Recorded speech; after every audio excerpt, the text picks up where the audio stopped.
തൻസീലും മിൻ ഹകീമിൻ ഹമീദ് എന്നല്ല പറഞ്ഞത് അതിന്റെ കാരണമല്ല. ഖുർആൻ അല്ല ഇറക്കിയ ഗ്രന്ഥമാണ് എന്നാണ് പറഞ്ഞതിനർത്ഥം. അല്ലാതെ ബാത്തില് കടക്കാത്തതിന്റെ കാരണം അല്ല ഇറക്കിയത് കൊണ്ടാണെന്നല്ല. അങ്ങനെയാണെങ്കിൽ തൗറാത്ത് ഇറക്കിയതും അല്ലയാണ്, ഇഞ്ചീൽ ഇറക്കിയതും അല്ലയാണ്, സബൂർ ഇറക്കിയതും അല്ലയാണ്. ഇമാമിങ്ങൾ മുഖേനയാണ് ഖുർആനിന്റെ സംരക്ഷണം. അതിലൊന്നാമത്തെ ഇമാമാണ് സയ്യിദുനാ അബൂബക്കർ സിദ്ദീഖ്. ആ അബൂബക്കർ സിദ്ദീഖ് റളിയല്ലാഹു അൻഹുവിന്റെ ഭരണകാലത്ത് തന്നെ ഖുർആൻ 30 ജുസും പൂർണ്ണമായി എഴുതിയിട്ട് ക്രോഡീകരിച്ചു വെച്ചു. അത് വലിയ ഒരു സംഭവമാണ്. പക്ഷേ നിങ്ങൾക്കറിയോ, പുത്തൻവാദികൾ പറഞ്ഞു അബൂബക്കർ പിഴച്ചുപോയി. ഒന്നാമത്തെ ഇമാമ് തന്നെ പിഴച്ചുപോയി. ഏത് പുത്തൻവാദിയാ പറഞ്ഞത്? അള്ളാഹ്ക്ക് കയ്യും കാലും ഉണ്ടെന്ന് പറയുന്ന പുത്തൻവാദി. മാസം കണ്ടാലെടുത്തൂടാ, കണക്ക് കൂട്ടണമെന്ന് പറയുന്ന പുത്തൻവാദി. പടച്ചവൻ കസേരയിൽ ഇരിക്കുന്നു എന്ന് പറഞ്ഞ പുത്തൻവാദി. ഒരു ബുദ്ധിയുള്ള മനുഷ്യനും അംഗീകരിക്കാൻ കഴിയാത്ത വാദം ഉന്നയിക്കുന്ന പുത്തൻവാദി. ആദ്യമാവുമ്പോ അള്ള ഇറങ്ങും. ഇവിടെയും പ്രസംഗിച്ചാണ് നമ്മളെ സെൽഫി. നിങ്ങളൊന്ന് ആലോചിച്ച് നോക്കൂ. അല്ലാഹു സുബ്ഹാനഹു വ തആല എല്ലാ രാത്രിയിലും അതാ നമ്മോട് അടുത്ത ആകാശത്തിലേക്ക് ഇറങ്ങി വരുന്നു. അല്ലാഹു സുബ്ഹാനഹു വ തആല എല്ലാ രാത്രിയിലും അതാ നമ്മോട് അടുത്ത ആകാശത്തിലേക്ക് ഇറങ്ങി വരുന്നു. രാത്രി മുമ്പ് ഇറങ്ങും. അപ്പൊ ഇസ്ലാമിനെ തകർക്കാനുള്ള ഓരോരോ ആശയം പറയാ യഹൂദികൾക്ക് വേണ്ടിയാണ്. കാരണം രാത്രി അള്ളാഹു ഇറങ്ങുമെന്ന് പറയുമ്പോ ശാസ്ത്രം പഠിക്കുന്ന കുട്ടികളുണ്ടാവും സദസ്സിൽ ഒരുപാട്. അവരെ മനസ്സിലൊക്കെ ഇസ്ലാമിനെ പറ്റി സംശയമായി, അള്ളാഹിനെ പറ്റി സംശയമായി.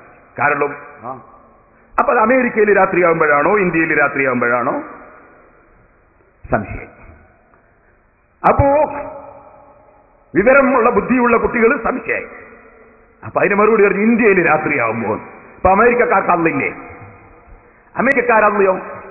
അപ്പൊ പിന്നെ ഓരോ സ്ഥലത്തും ഓരോ മിനിറ്റിലും രാത്രിയാകുന്നുണ്ട്. അപ്പൊ പിന്നെ അള്ളാഹ് ഇറങ്ങലല്ല കറങ്ങലായി. അള്ളാഹുത്തല ഇറങ്ങലല്ല പിന്നെ കറങ്ങലായി. ബുദ്ധിയുള്ള മനുഷ്യന്റെ മുന്നിൽ ഇസ്ലാമിനെ നശിപ്പിക്കാൻ വേണ്ടി യഹൂദികൾ കൊണ്ടുവന്ന ആശയമാണ്. ഈ ആശയം പറഞ്ഞ കക്ഷികൾ അതാണ് റാഫിദുകൾ. ആ റാഫിദുകളുടെ അതേ ആശയം തന്നെ നാദാപുരത്ത് വന്നിട്ട് ഛർദിച്ചില്ലേ? ഓ മുസ്ലിമീങ്ങളെ, ബുദ്ധിയുള്ള മനുഷ്യന് ഇസ്ലാമിനെയും അള്ളാഹുവിനെയും ചോദ്യം ചെയ്യാൻ വേണ്ടി മൗലവി ഇവിടെ വന്ന് പ്രസംഗിച്ചില്ലേ? മൗലവിമാർ അൽമനാറിൽ കുറിച്ചില്ലേ?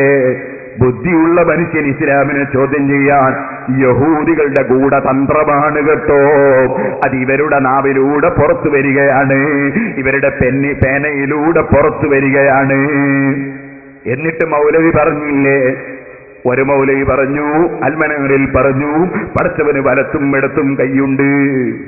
മറ്റേ മൗലവി പറഞ്ഞു, അൽമനാറിൽ തന്നെയും പറഞ്ഞു അതാ അള്ളാഹുവിന് വലത്ത് 2 കൈയാണ്, ഇടത്ത് കൈയില്ല. അപ്പൊ ഇത് രണ്ടും എടുത്തു വെച്ച് യഹൂദി ചോദിക്കുകയാണ്, നിങ്ങളെ മുസ്ലിം പണ്ഡിതന്മാരെ, നിങ്ങളിൽ ഒരു കക്ഷി ഇതാ പടച്ചവന് 2 കൈ വലത്തും ഇടത്തുമുണ്ടെന്ന് പറഞ്ഞില്ലേ? പിന്നീട് അതാ ഒന്നാണെന്ന്, അതേ വലത്ത് മാത്രമാണെന്ന് പറഞ്ഞില്ലേ?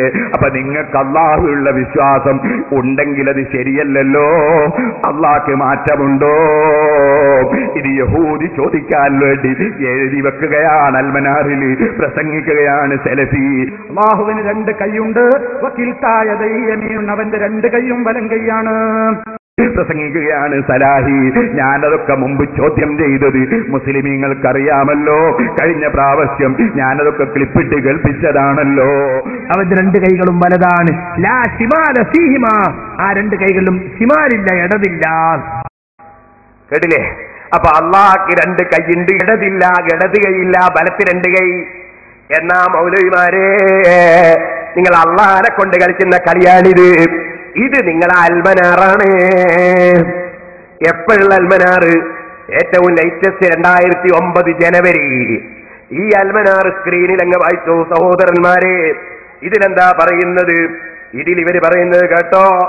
നബി സല്ലല്ലാഹു അലൈഹി വസല്ലം പറയുന്നു, അന്ത്യദിനത്തിൽ അള്ളാഹു ആകാശങ്ങളെ ചുരുട്ടിയെടുക്കും, പിന്നീട് തന്റെ വലത് കൈ കൊണ്ട് പിടിച്ച ശേഷം പറയും, ഞാനാണ് രാജാവ്.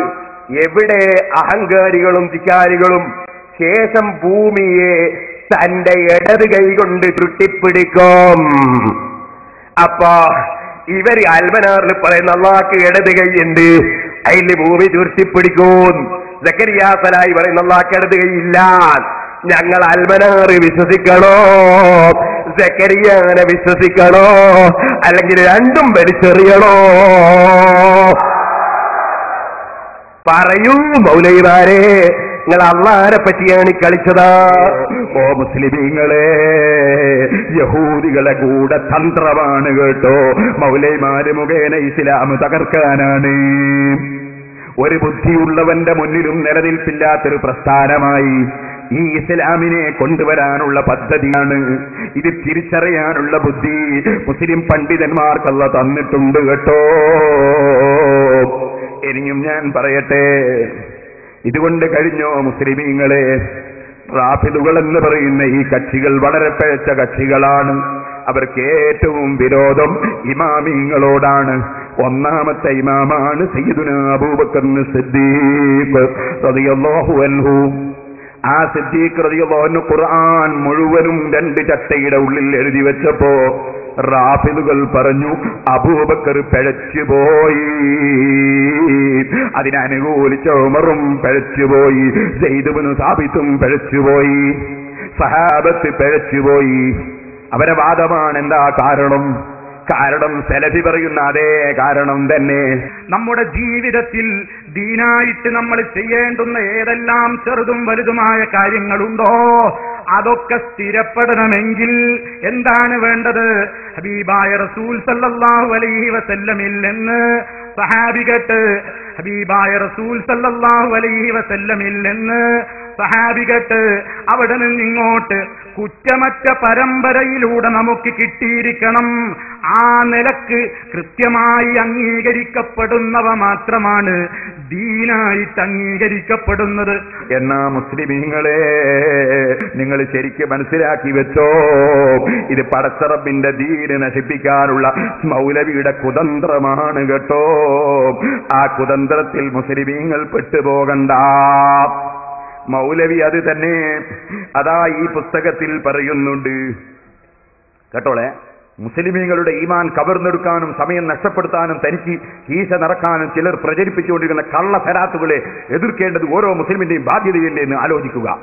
നാരിയത്ത് സലാത്തിനെ എതിർക്കാൻ വേണ്ടി എഴുതിയതാ. അതിന്റെ ശേഷം പറയുന്ന വാചകം കേട്ടോളി. നമ്മുടെ കൽപ്പന ഇല്ലാത്ത വല്ല അമലും ആരെങ്കിലും അനുഷ്ഠിച്ചാൽ അത് തള്ളപ്പെടേണ്ടതാണ് എന്നാണ് മുത്തുനബി സല്ലല്ലാഹു അലൈഹി വസല്ലം നമ്മെ പഠിപ്പിച്ചത്. അപ്പൊ എന്താ പഠിപ്പിച്ചത്? നമ്മളെ കൽപ്പന ഇല്ലാത്തൊരു കാര്യം ചെയ്യാൻ പാടില്ല. ഇതും എന്തിനാ മൗലവി എഴുതിയത്? ആദ്യമായി നബി സല്ലല്ലാഹു അലൈഹി വസല്ലം തങ്ങൾ പ്രത്യേകം കൽപ്പിച്ചിട്ടില്ലാത്ത കാര്യം ചെയ്ത ആളാണ് സയ്യിദുനാ അബൂബക്കർ സിദ്ദീഖ്. എന്താണ് സംഗതി? ഖുർആൻ 30 എഴുതി. അല്ലാഹുവിന്റെ റസൂൽ അങ്ങനെ എഴുതി വെക്കാൻ കൽപ്പിച്ചിട്ടില്ല. കൽപ്പിച്ചിട്ടുണ്ടോ സലഫി?